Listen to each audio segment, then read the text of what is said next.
thank you Tim. so much for coming on. No worries, mate. I really, really appreciate this.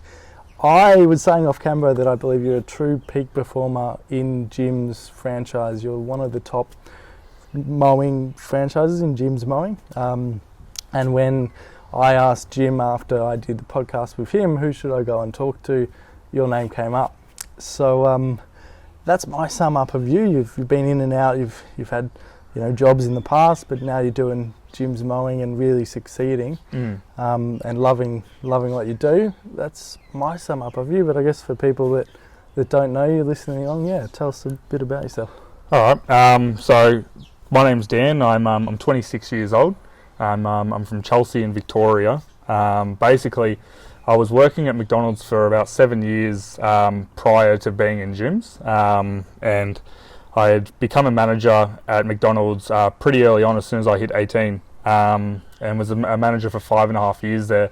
Got to learn the insides and outs of the business models that they have, and all their goals and targets and KPIs. And so I had a bit of an idea of business before I did this. I decided to leave my job at McDonald's and went and looked for another job elsewhere, and I picked up a job doing truck driving. Cool. So I wanted to be a truck driver when I was 15, 16 maybe. Yeah. I like the idea of the open road. But yeah, well, that was a bit of a childhood dream that I had as well. I always liked the idea of being a truck driver. So I went out there and got my the road train license, so you can drive the 18-gear trucks and that. And I was doing that for about 9 months before I realised it wasn't really for me. But the whole time I was working for this business, the whole time I was thinking this business could be so much better if they were doing this, this and this, from everything that I had learned from McDonald's. And so I told the owner of the business, my ideas, and he didn't really want to hear anything of it. To him I was just a truck driver. Yeah, you're just another number. Exactly. He was the one that ran the business. And so after a while, my motivation dropped at that job, and I was starting to think maybe I can go out by myself and start to implement my own ideas in my own business. Yeah. So I had a bit of a look around for businesses, and there was a bit of time thinking about what we were going to do. We were looking at different food businesses. Yeah, because you're coming from McDonald's. Exactly. So you understand the process, the system. That's exactly it. We know everything to do with food safety and labour and everything like that. And we looked at getting a Subway franchise, as well as a number of cafes and fish and chip shops and that. And none of them really hit the mark for us. They weren't worth the risk of getting into it. There was a high upfront cost to what the return was for your bottom line. Yeah. So for me, it didn't seem right. And then while I was looking around, I was thinking about what are businesses that are always going to have a steady income and always be around no matter what, and no matter really what happens in the market, what's always going to be there. And so I started thinking of tradie jobs. Yeah, right. And so I eventually got to the idea of lawn mowing, because everyone needs their lawns mowed pretty much every 2 weeks. Yeah, or if they don't need it, they get too lazy and they don't do it. That's it. Yeah. That's exactly it. So the idea happened with lawn mowing, and I was trying to figure out if I should go independent or go with a franchise that's already been done. Yeah. And had a bit of a look around. Was taking a bit of a look at cost of trailers if I was going to do it independent, and all the rest of it. And, I ended up calling up gyms and wanted to have a bit of a word with them. And my idea was, if you're gonna join a business, you join the best business, because they'll have the most work. They've already got a system in place. It's obviously working, and if you can't beat them, you join them. Exactly. And it was a question I was actually going to ask you a little bit deeper into the show, but you kind of touched on it already. People could start their own mowing business, or they could come to gyms. What was your decision? I know you said join the best, but you could have also been like, nah, I'll be the best.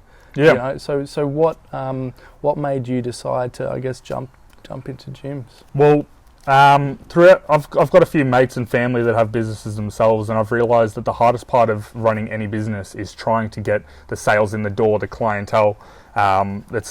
You can be the best performer there is, and you can be the best at your job, but if you don't have the work coming in, all you're going to be doing is sitting at home and having lazy Mondays. Yeah. So my thinking was, I'll go out there and I'll ask them how much work they actually have.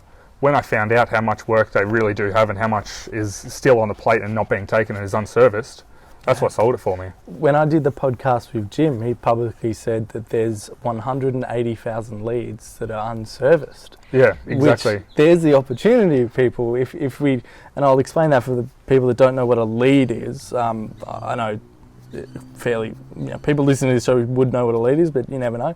That is people that have inquired about the business or inquired about getting their lawn mowing done. And Jim has such a high demand that 180,000 of those are unserviced. Yeah, we cannot fit them in. Yeah, exactly. So to someone like you see that and that lights your ears up to opportunity, right? That's it. Green light, that says go. That says, move ahead and take that opportunity. Yeah. So that's exactly what happened. So I've seen those numbers, and they had a few other little bonuses where, they were willing to pay me $1,500 a week guaranteed if I couldn't make the money, if they couldn't bring me the work, and a few little nice extras.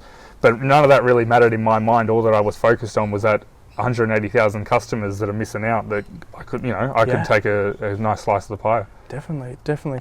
In that decision making process, so you said you're looking at Subway, you had that McDonald's thing. What were, I guess, some of your concerns and objections that have now kind of been squashed, I guess, because you're now 2 years into the business? What were those things that you really, yes, the leads was a thing, but there's a number of, with any investment, there's decision-making process. So well, there was a few concerns. First off, I was 24 years old when I came into this business. I was trying to figure out. We're the same age, by the way. Oh, really? Yeah. I just look older because I'm bald. Don't worry, mate. You're a good-looking chap. Cheers, mate. What concerned me was I was thinking, am I too young for this? Am I getting in over my head? I already had my first daughter born by that point, and I had a mortgage, and so I was trying to figure out, if I'm running my own business, the only person I can fall back on is myself. Am I going to have enough money coming through the door to be able to pay my mortgage, look after my family, and put food on the table? So that was probably the main one. That was the scariest thing about, I think, with anyone that's going into their own business, going off wages into your own business.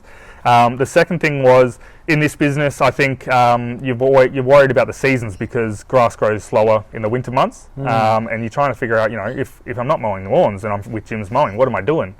So that was another concern that I had. So that's why I needed to, ask those questions and figure it out for myself. Yeah. So did you get an answer to them? Or? Yeah, absolutely. So after they showed me how many unserviced lawn mowing jobs they were, they went ahead and they went into detail of how many unserviced gutter cleaning jobs, rubbish removal jobs, and like any odd jobs at all that they could think of. And those are the jobs that you do during the winter times. So if you got no lawns to mow, people start thinking, oh, I need those hedges done throughout that time of the year. Or you'll get a really big downpour and their gutters are overflowing. There you go, you got a gutter job.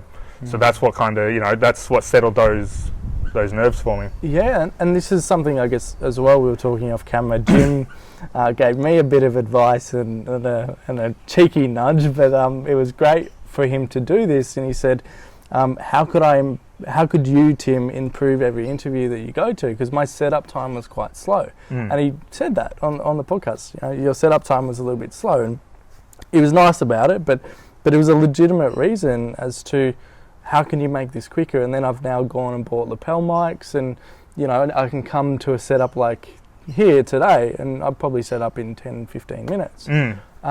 But you had the same question to Jim a few months ago, and what was the... Yes, I did. So Jim's one of those people, I believe he's a genius. He's honestly a genius. He doesn't think like how other people think. He always thinks about, what could we do better, or how can we improve, whatever it is. He's always thinking around the clock non-stop. So I went and asked him, and I said, look, Jim, I'm doing quite well. I'm happy with how I'm going. What would you do if you were me, and how would you improve my business? And he said to me that at the moment, the amount of work that he's getting unserviced in gutter cleaning jobs is by far outnumbering any of the other unserviced work percentage-wise. Not so much the amount of clients, but percentage. And so he said, if you take a look around all of Melbourne, no one's really doing the double-story cleaning, and there's heaps of room to expand. And he said, I would be going out there and trying to take on all the gutter cleaning jobs around Melbourne. And he said basically, look, you can go out there, you can quote $250, $300 for a gutter, no worries, it'll take a couple of hours. and you can get a employee, subcontractor, whatever it is, to go do that job, you've got a nice decent profit in your pocket. And so I took that on a couple of months ago, and straight away I went out and got my Working with Height certificate, which was a day course, and so I could clean double-story houses. And then I put myself on for leads in all regions, up from this area down to the Mornington Peninsula and up towards the city. Yeah, because so we're based in around Chelsea area at the moment. So you're not restricting yourself just to Chelsea, are you? No, God no. No. So most of my work, I try and consolidate my round as close as I can to each other. Yep. You want to be logical. Yeah, exactly. You want to, you don't want to be traveling, half an hour out for one job and then travel half an hour the other way. So what I try and do is I try and build on one area. So I built on Chelsea first, and then I built on the Frankston area and in between there, and then as I got a good amount of customers in that area, I then said, all right, let's expand out a little bit further. So I went towards Keysborough, Aspendale, and then I expanded that area and got a good business, got a good number of clients to be worth going out there on a daily basis to mow their lawns. After I did that, I said, all right, let's go push it a bit further. So now I'm expanding into Noble Park and even further. Yeah. And that's the same way with down the other side of the coast, down the other side of the peninsula. I'm expanding out towards Mount Martha at this point. So we've already done the Frankston South Mount Eliza, and then out. I don't know what way that is. East. I think that's east. Yeah. So we started going towards Cranbourne, and now we're moving towards Clyde. Yeah. So that's what I'm slowly bringing my round out wider, but still having it consolidated so that most of my customers are in that area. Yeah, if you get a job, you can take it, and it's not going to be half of your day. Just exactly. Yeah. Job. There was a few jobs that I had that were around the state from different insurance companies, and they they heard about my reputation and the quality of work that I do, and they wanted me to head out to jobs towards Airport West and Craigieburn, and just jobs that are an hour away or whatever. And they said, no, Dan, we want you doing this job. And so what I said is, look, it can't be me doing this job. I can't take 4 hours out of my day to go do one job. It's just not viable. You can't run a business like that. But I said, what I can do is I can manage that job, and I can put a subcontractor on and make sure that's done to my standard. So that's what I did. So I've got quite a few subcontractors around Victoria that work for me at the moment. They go out, they quote the job, whatever price they like, and then I'll put my commission on top with my admin fee. Yep. I'll send it through. If it gets approved, the quote, then happy days. They have a job, I've got a job. And I don't do anything for it except for send out that invoice. That's amazing. Something you touched on there that is so critical, but I think you have the ability to focus on it even more so because you get the leads coming in, right? Is delivering an amazing service. Delivering a top-notch service that is just bang on and gets people from the other side of town wanting to work with you. Yep. What is it about your process, what you've done to have that level of service? How do you do that? Okay, so why are you saying? Why do I have that in my mind that service is the number one priority, or how do I? Yeah, that's one thing about it, but also I want to know is what do you do going into every job to maintain that service? Okay, yep. Yeah. So I guess there's two questions there. So for me, the way that a customer perceives a job to be done. You could go out there and you think you could have done a bang-on job and it wouldn't have got any better, but the customer could still have a problem with it, and that could be quite as simple as because you haven't communicated exactly what you're going to be doing. So you could have mowed a lawn perfectly, and it's the most amazing-looking lawn, better than the MCG. But if they have in their mind that you were supposed to do weeding in the garden beds, their idea of your service is still you've done terrible service. Doesn't matter how good that quality is. So for me, I realised that communication is key. And I need to explain to every single customer that I have on the quote exactly what I'll be doing in detail, and then going out from there and doing the best job possible. Yeah. So Jim has this system where he has a 5-star rating, and he rates all the franchisees, the 4,000 franchisees that he's got. And if you're over 4.6 stars, basically you get more work than what someone would work if they were, a lower star level.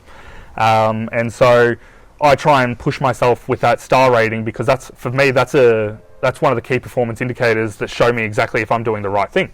So at the moment I'm sitting at 4.8, so I'm quite happy with where I'm sitting. And so I do every single job I do, I make sure that I know I'm going to get a 5-star rating. Yeah.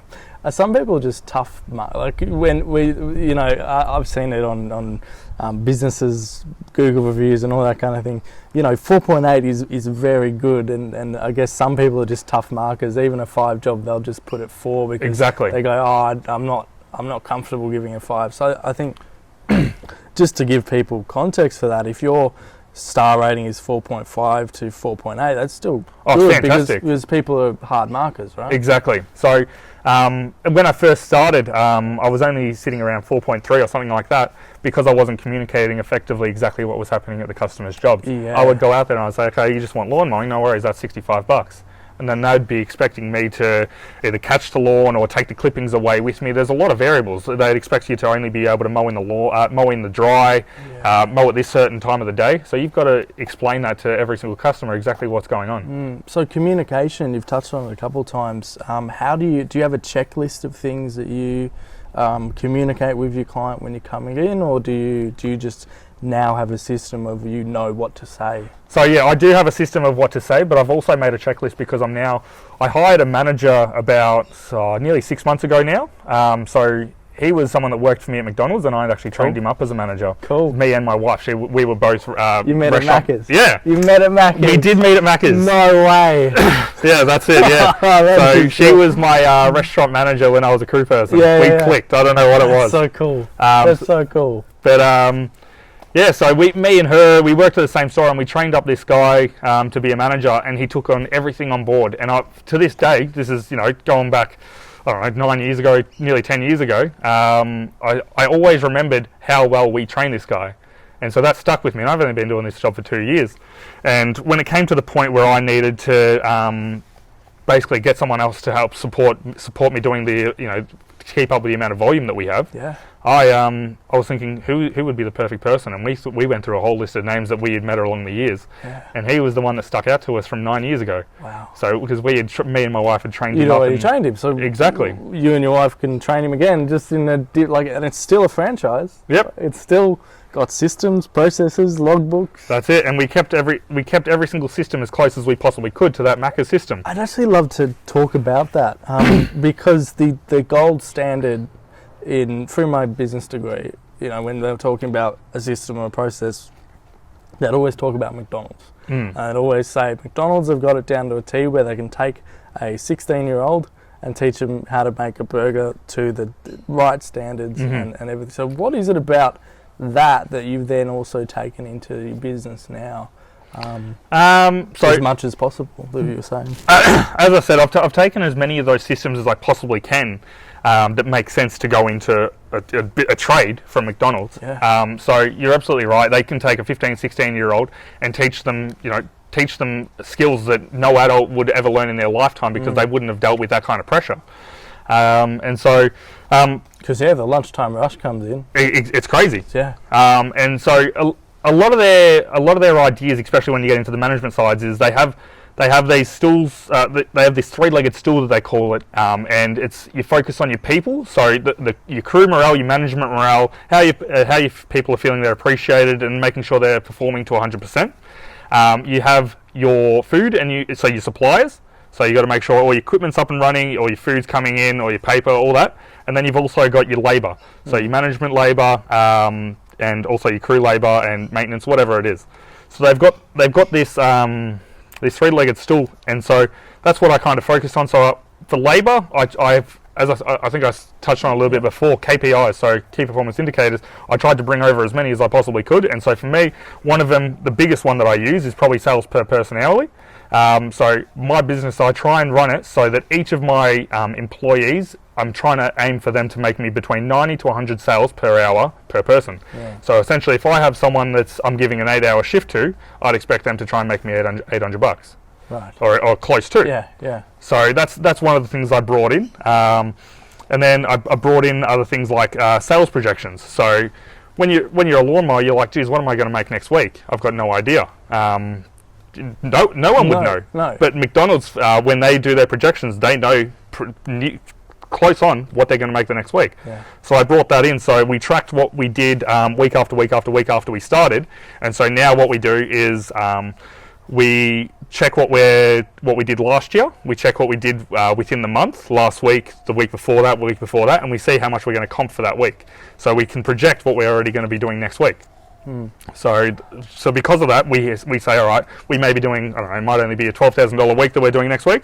So we can say, all right, we can maybe put 120 hours of crew labour on the floor to get us to that 100 sales per person hourly. And so that's kind of how we do it. Yeah, definitely.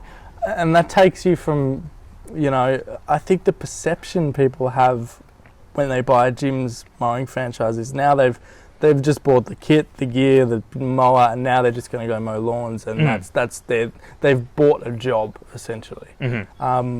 But you have now turned it into, rather than just buying a job, you've actually bought a business, and you're now running it like a business. Yep. Which is amazing. Yeah. So a lot of people, they think, oh, it's just lawn mowing. It's nothing. But a business is a business.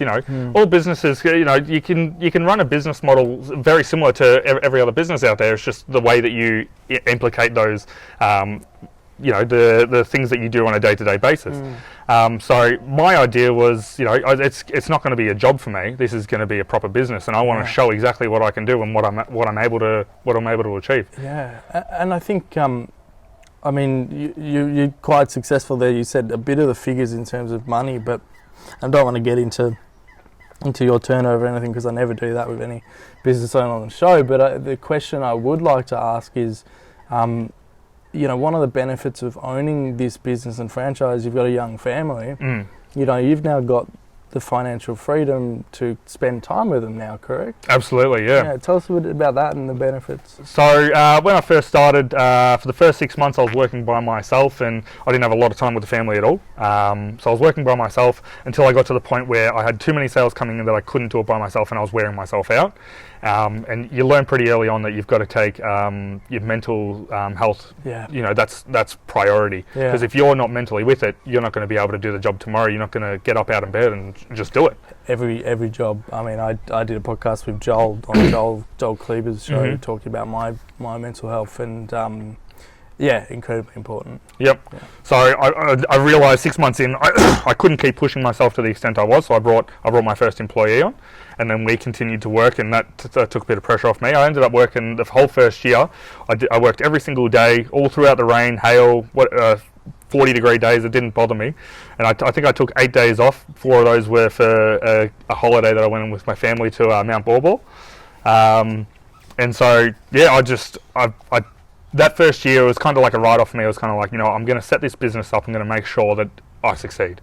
That was the first year for me. And then the second year, which I've just done, it was more about trying to spend time with the family, bringing on more employees because I've got the sales there, and running the business from doing more of the admin and more of a business stance on it, instead of just going out there and doing the physical work. Exactly. You're running a business now within a business. Exactly. And that's, I think, something powerful for maybe even another gym's franchisee listening along, going, hang on, if you work a process, you work a system, this is something. That's it. Just because I'm under the gym's name doesn't mean it's any less my business. Yeah. It's the same as any other independent business out there. The only difference is I've got the support system of gyms behind me. Perfect.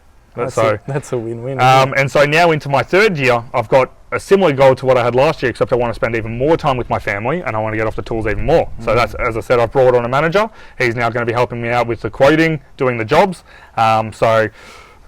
Basically I'm free, and I'm able to spend as much time as I want with my family. And if I ever want a day off or whatever, I've got backup and I've got support systems. And this is what business owners get into business for. I started my business because it was something I'm passionate. Well, there's two things: passion, and you see a gap in the market.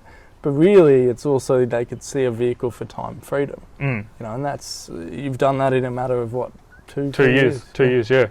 So 2 years, 1 month. Wow. Yeah. Wow.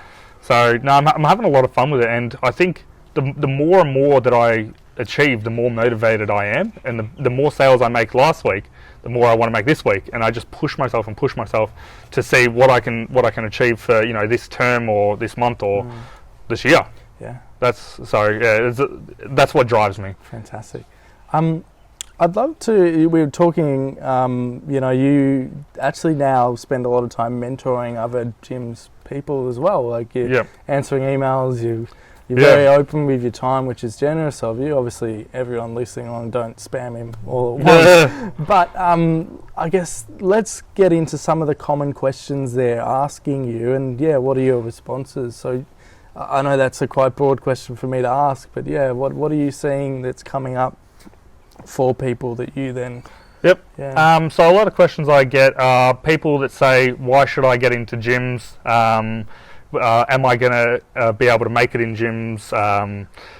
So for those people that ask that question, that's a personal thing. I don't know what they're like personally, and if they've got a good work ethic, or if they're willing to get down and get clearly by your model, if they've got a good work ethic. Exactly. Yeah. So if they're willing to get dirty and get really down in the trenches and do whatever they can to make it work and stay up until 10 o'clock at night trying to finish off their admin because they worked until 7 o'clock at night or whatever, then they're probably going to make it. Like those are the people that no matter what, if they haven't got that kind of work ethic, that they can't lose. But the people that they want their lazy Mondays, they want their lazy Saturdays and Sundays, and that really it's just a job for them where all they're trying to do is and they can still have that. Like I think that's the flexibility of it. If you want the if you want the lazy Sunday and Monday, you can still do that. But I think the point of this message is there's another way. It just takes a bit of time, work, effort, passion to get to that point. So like for me at this point, I've got a lot of lazy days ahead of me, and I'm very happy with it. But I had to go through those trenches first. But those people that want to basically just supplement their wage, they may have lost their job, or they may be getting ready for retirement, or whatever it is. You've got to ask yourself, are you going to take it seriously? And are you going to take it on as your own business and not just rely on gyms to do every single thing for you, or whatever franchise it is that you get into? You got to take it by the horns and say, this is my business and I'm going to make this work, and I'm not going to blame anyone else, because at the end of the day, these results that I'm getting are my responsibility and they're on me. Yeah, wow. So that's awesome, man. Like seriously, I talk to a lot of business owners, obviously, by doing this show, and you've taught me a lesson today of what can happen if you actually put your mind to something. Exactly, yeah. But also realize that it's hard work as well. Yeah. I think entrepreneurship as a bracket these days can be very over glorified, and it's this people see on Instagram the jets and the Lamborghinis, and which is a whole bunch of horseshit and a different conversation. But I think people can get confused by entrepreneurship is this thing where I can earn a bunch of money and take a lazy Sunday off and it'll happen to me like that without the hard work. Yep. They want what they want now and they're not willing to wait for it. Yeah. And it's not like that. If you want something bad enough and it's worth it, you'll do whatever you can to get it. Yeah. And that's all it is. The other questions that I get are some people say, how do you manage your employees? How do I know if I'm ready to take on employees? And I always tell those people, I say, look, before you even think about taking on employees, make sure that you've set yourself up, because if you can't manage your own time and your own business, how are you going to manage someone else's time as well? So make sure that you have plenty of money behind you before you even think of that. For me, that dollar amount was $10,000. I wanted to have $10,000 just sitting there that I didn't need for anything. I'd already paid all my bills ahead of time. My mortgage was paid ahead of time. Everything was done. And I wanted to have an extra spare $10,000 there, so then I can take my employee on, and if anything goes wrong, I've got 10 plus weeks of labour that I can pay them, even if they don't work a day. Yeah, wow. So that was my idea.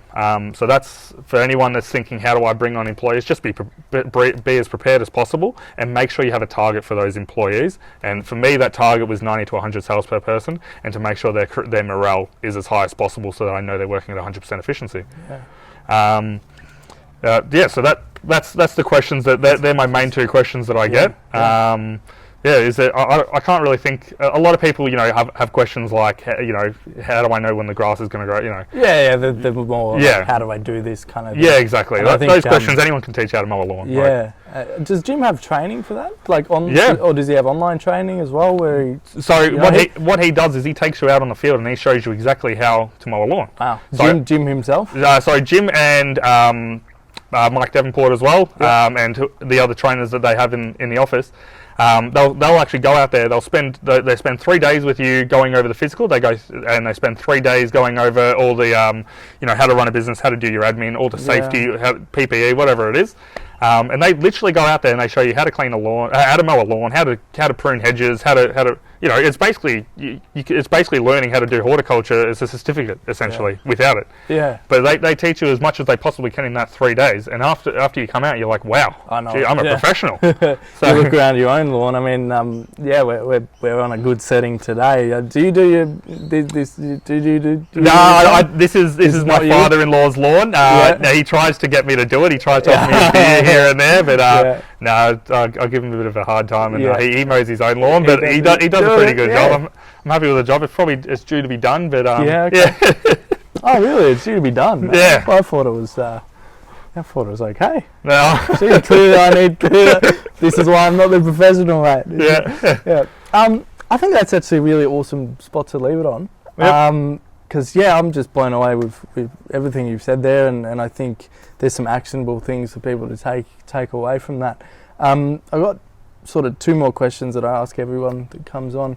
One, what's coming up for you in the next sort of 6 to 12 months that you're really excited about? It could be a challenge that you want to get over, or just something you're super pumped to do.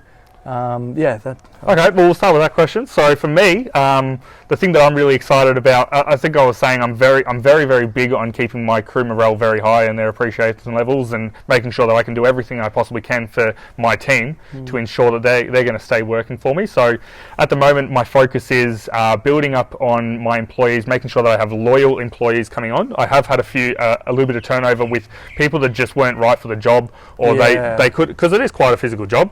And they couldn't do it, so my thing is I wanted to build on loyal employees. So I've just hired one of my younger brothers, and as I said, I hired a guy that I taught how to be a manager 9 years ago. So I'd like to hire. I've already told him I'm hiring his brother at the end of this month. Beautiful. So I'm kind of keeping. This is the other thing that a gym's business can do, is give people opportunity. Like you say younger brothers, so are they like 18? Yeah, I've got 2 brothers that I've got working for me. So one of them's 23 and one of them's 19.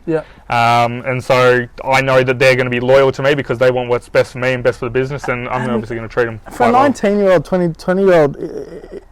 I know you did McDonald's, and this probably is a bit of a cheeky thing for me to say, but they're probably getting paid better than McDonald's. Oh God, yeah. Yeah. Yep. So I tell my my employees, the more that they can do for me and for my customers, and the more customers that we bring on, we've got a goal where we want to try and achieve bringing on 150 regulars a year.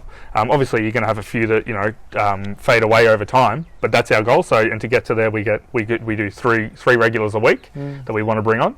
And so I say every time that I achieve a goal, I'll give you a bonus. So we just went out 2 weeks ago down to Le Mans go-karting in Dandenong. Yep, I know Le Mans. So I gave them some races there. I paid for all their lunches, and then I gave them their bonuses for the Christmas break. So they got a night stay each with their partners down at Crown, with breakfast included and that. I try and look after them as much as I possibly can, and I pay them well above the award rate. And so that's what I do.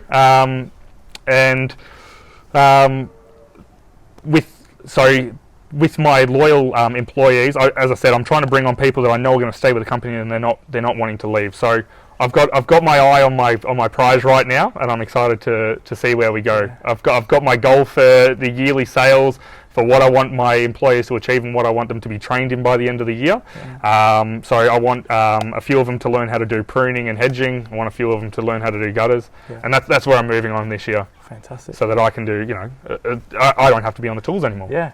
And typically I usually ask people if they've heard something and they want to follow along on your social media or that kind of. You do have a social media, like Instagram for gyms?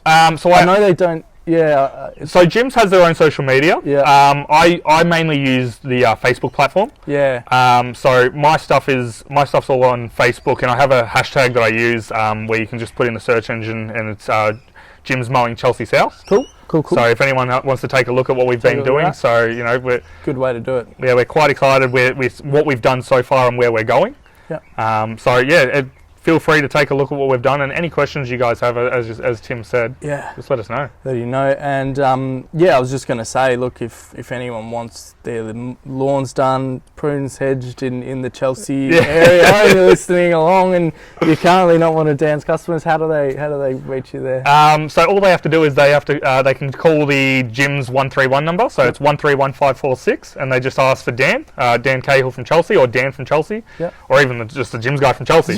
And I'll come out, and it'll be that easy. If not, you can reach me. I do letterbox drops, and I do a lot of local area marketing and that as well. So a lot of people around here, they know me because I've done letterbox shop after letterbox shop of magnets and whatever. And that tactic still works. Like, my marketing buddies would be like, "Why are you doing mail?" But locally, really effective. That's it. Yeah. Really effective. So, but the easiest way to get in contact with me is that 131 number. Beautiful. Well, Dan, thank you for coming on. I've been Tim, you've been Dan, and we've been talking. Yes, we spilled the beans. That's it. Thanks for coming on. No worries. Thanks, Tim.